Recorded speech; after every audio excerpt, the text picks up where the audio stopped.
Sometimes I think of myself as a deep sea diver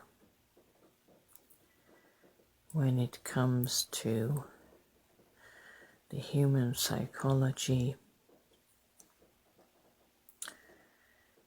and the subconscious mind. It's really being opened up to me through my own psyche and the effects of life and the effects of,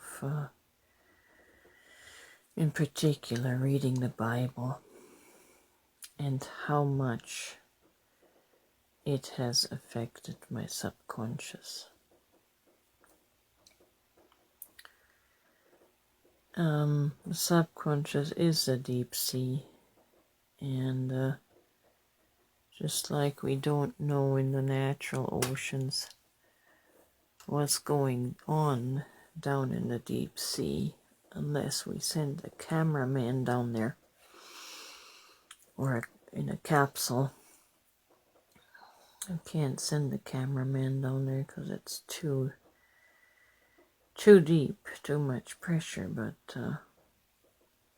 they have technology where they send cages down there with cameras. I feel that way in the psychological realm.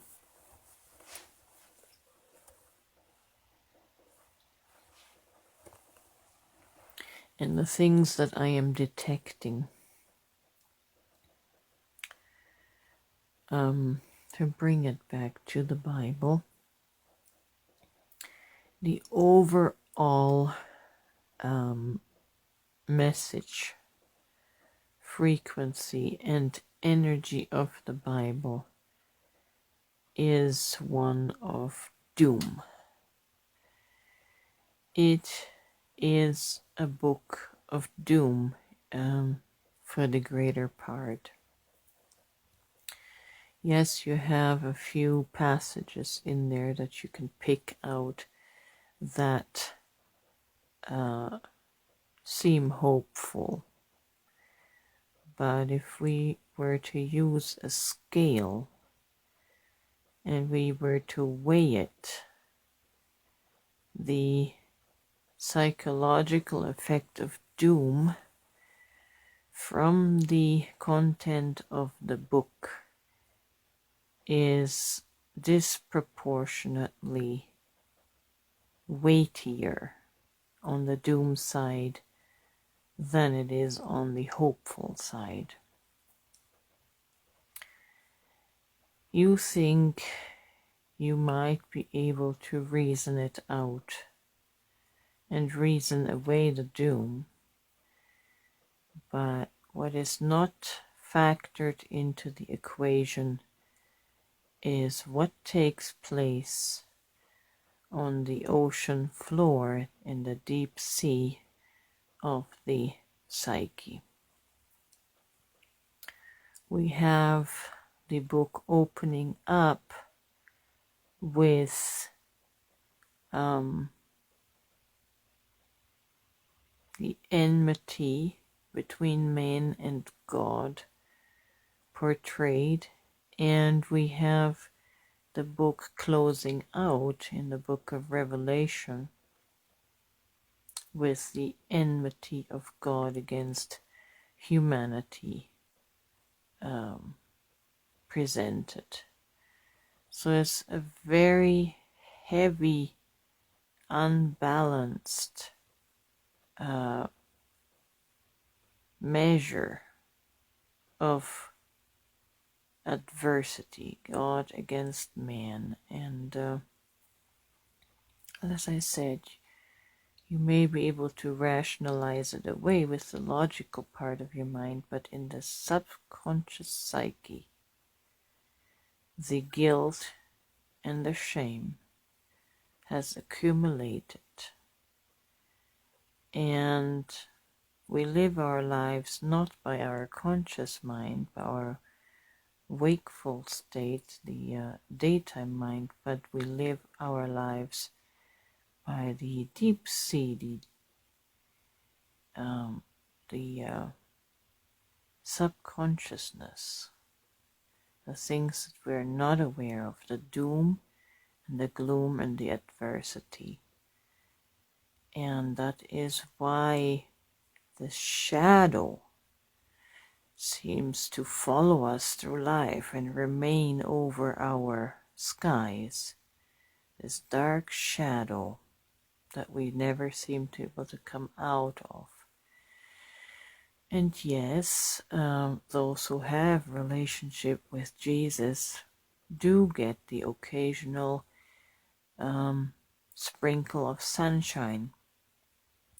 But then the skies close up again with the dark clouds because there is revelation, because there is conspiracy that just projects a shitty life in this world, and you cannot live abundantly and happily and full of joy with that cloud hanging over you. And that cloud was built from reading the scriptures. That's why I say the Bible and the scriptures are toxic, and they need a warning label of poison on it. And it should not be read. Should not be read without this deep sea awareness. It should not be read unless you are completely aware of how our psyche, our soul works, and how it absorbs information. Now, how do we clear the dark clouds? As I said, we have to put away the Bible and stop reading it. Stop feeding our subconscious mind with negative information. It's the same with the news. Stop listening to the news. The best case scenario is if we can obtain a 0-point neutrality in our mind and in the information that we feed into our mind through the gates of the eye and the ear, and that's the best we can do, because good news is hard to come by. You have to have a very good imagination to envision a good future. For the average person, the best they can do is to reach a point of neutrality, where you are not creating thoughts of doom or happiness. At least remain neutral, and over time we can neutralize the programming.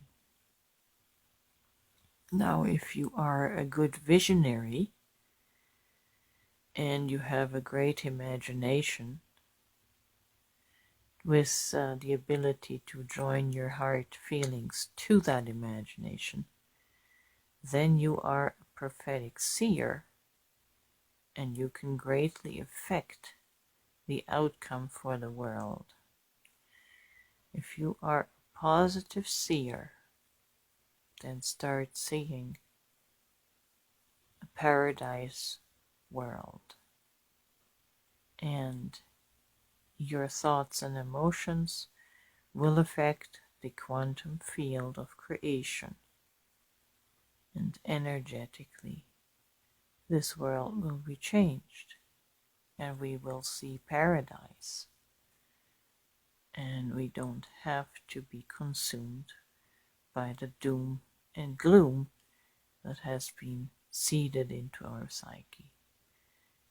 We must guard our soul and psyche with the utmost of care, and not allow dark things to be set before our eyes. Even the scripture says, I will not set any wicked thing before my eyes, because it goes into the psyche and becomes our belief program. And what we believe, we create. What we believe manifests. So, be aware of what you hear and what you see, and what your soul is going to create from that.